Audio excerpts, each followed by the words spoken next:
오늘 묵상 선하고 아름다운 교회를 꿈꾸다. 마태복음 21장 12절에서 17절 말씀. 예루살렘과 예루살렘 성전은 인류 역사상 가장 복잡한 장소라고 불러도 손색이 없습니다. 기독교, 유대교, 이슬람교 세 종교 모두가 예루살렘과 예루살렘 성전을 성지라고 주장합니다. 예루살렘 성전의 소유도 여러 번 바뀌었습니다. 복잡한 역사가 얽혀 있지만 거의 모든 그리스도인에게 예루살렘과 예루살렘 성전은 기회가 닿으면 꼭 한번 들러보고 싶은 곳입니다.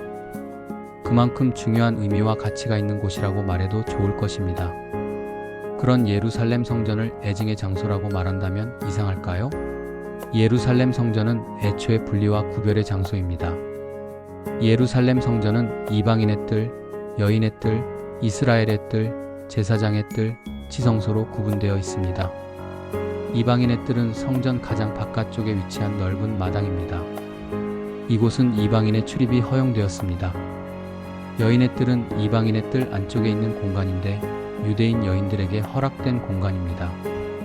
이스라엘의 뜰은 유대인 남자들만 출입할 수 있는 곳이며 제사하러 오는 사람이 주로 머물렀던 공간입니다.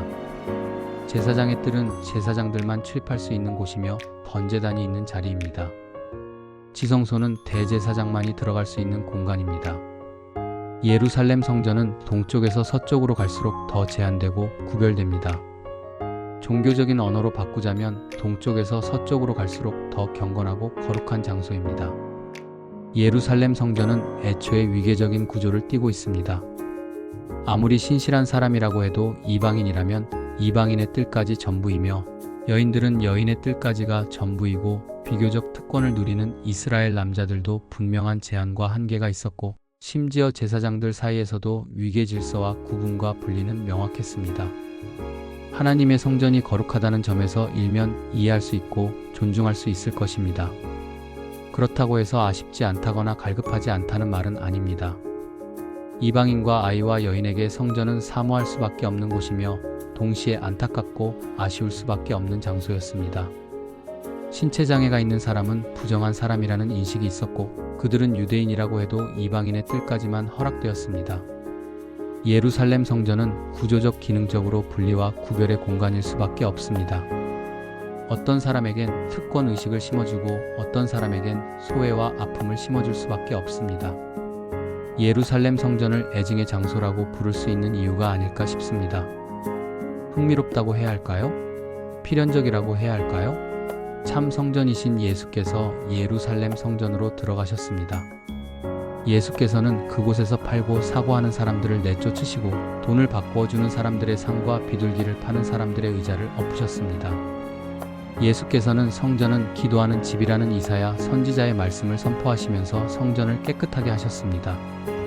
만약 이 사건이 이렇게 끝났다면 사람들이 예수를 비난했을 것입니다. 당신이 뭔데? 도대체 무슨 권위로 이런 일을 하는가? 라고 따지고 물었을지도 모를 일입니다.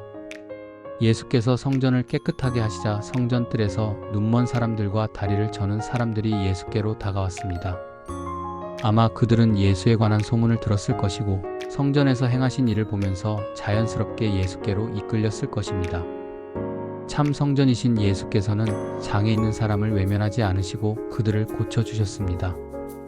반복해서 말씀드리지만 유대인들은 시각장애인을 고치는 일은 오직 하나님께서 보내신 메시아만 할 수 있는 일로 여겼습니다. 즉 시각장애인들과 다리 저는 사람들을 고치신 사건은 하나님의 메시아이신 예수께 성전을 청결하게 하신 권위가 있다는 것을 확증한 사건입니다. 이 장면을 보고 아이들은 다윗의 자손께 호산나를 외쳤고 대제사장들과 율법학자들은 이 장면을 보고 들으면서 화를 쏟아냈습니다. 예수께서 행하신 일이 무엇인지 그 일을 행하실 권위가 있으신 분인지 생각하지 않았다는 뜻입니다. 사람들의 관심이 예수께 쏠리는 것이 싫었고 장애인과 어린아이 같은 밑바닥 존재들과 어울리는 것도 싫었고 그들이 예수를 찬양하는 것도 받아들이기 싫어서였습니다. 시기와 질투에 눈이 멀어 시력을 잃어버린 셈입니다. 교회는 죄인이 올 수 있는 곳, 아니 죄인이 와야 하는 곳입니다. 여러 가지 기준이나 당혹스러운 가치로 사람과 사람 사이를 갈라놓거나 분리해서는 안 됩니다. 교회는 나와 다른 가치관과 삶의 결을 가진 사람, 세상 어디에서도 함께 할 수 없는 사람들이 예수를 중심으로 함께 모여 예배하고 밥을 먹고 이야기하는 공동체여야 합니다. 나와 전혀 다른 사람과 어울리고 밥을 먹고 차를 마시고 교제하는 일은 어렵습니다. 종종 불편할 것입니다. 이 모든 사실에도 예수 때문에 하나가 될 수 있는 곳이 바로 참된 교회의 표지가 아닐까 생각해 봅니다. 예수께서 우리 안에 있는 분리와 분열의 장벽을 걷어치우셨고 깨끗하게 하셨으니 우리가 다시 꾸역꾸역 담벼락을 세우는 일은 하지 말아야 합니다. 예수로 인해 우리의 심령이 깨끗해지고 새로워질 때, 사도 바울의 표현을 빌려 예수 안에서 새로운 피조물이 될 때, 우리는 날마다 아름답고 선한 공동체로 거듭나고 자라고 깊어질 것입니다. 날마다 이런 교회로 변하고 성장하고 성숙해 가길 함께 꿈꾸고 살아내길 기도합니다. 오늘 기도 1. 우리 안에 있는 편견과 구분짓는 마음을 회개하는 성도, 나와 다른 사람을 환대하고 예수 안에서 하나 되는 진정한 교회로 자라가게 하소서. 2.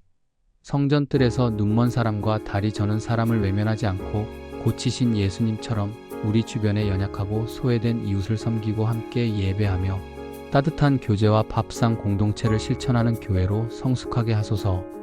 3. 우리의 심령이 예수 그리스도로 인해 날마다 깨끗하게 새로워지고 말씀에 순종함으로 아름답고 선한 공동체로 성숙해 가도록 늘 깨어 기도하게 하소서. 고맙습니다. 복 있는 하루 보내세요.